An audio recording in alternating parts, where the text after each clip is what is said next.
దేవుని ప్రజలమైన మనము దేవుని సన్నిధిలోకి వచ్చి దేవుణ్ణి వెతుకుతూ ఏం విడిచిపెట్టాలి? చెడు మార్గం విడిచిపెట్టాలి. ఎందుకు మనము చెడు మార్గాన్ని విడిచిపెట్టాలి? నీవు దుష్టత్వమును చూచి ఆనందించు దేవుడు కాదు. మన దేవుడు ఎవరు? పరిశుద్ధుడైన దేవుడు.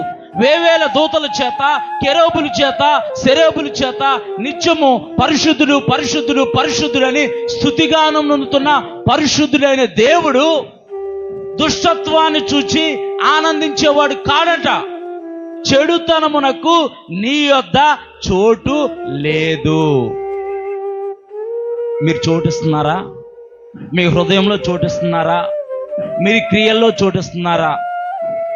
దేవుని వాక్యం చెబుతుంది, నా పేరు పెట్టబడిన నా జనులు తమ్ము తాము తగ్గించుకొని నన్ను వెతికి చెడుతనమును చెడు మార్గమును విడిచిపెట్టే వారిగా ఉండాలంట. దేవుని నామానికి మహిమ కలుగును గాక. చెడుని విడిచిపెట్టకుండా, లోకాన్ని విడిచిపెట్టకుండా, పాపాన్ని విడిచిపెట్టకుండా, అక్రమాన్ని విడిచిపెట్టకుండా దేవుని ఆశీర్వాదాలు, దేవుని దీవెనలు, దేవుని యొక్క స్వస్థత కావాలనుకోవటం పొరపాటు. ముందు నువ్వు చెడుని విడిచిపెట్టాలి, పాపాన్ని విడిచిపెట్టాలి, లోకాన్ని విడిచిపెట్టాలి. లోకంతో స్నేహము దేవునికి వైరమని మీరు ఎరగరా అని పరిశుద్ధుడైన పౌలు అంటున్నాడు. మనం లోకంతో స్నేహం చేస్తూ పేరుకే దేవుని ప్రజలమని చెప్పుకుంటూ లోకంతో మమేకమై జీవిస్తూ దేవుని దీవెనలు, దేవుని ఆశీర్వాదాలు కావాలంటే ఎలా వస్తాయి? దేవుడికి దుష్టత్వం అంటే ఆనందించే దేవుడు కాదు.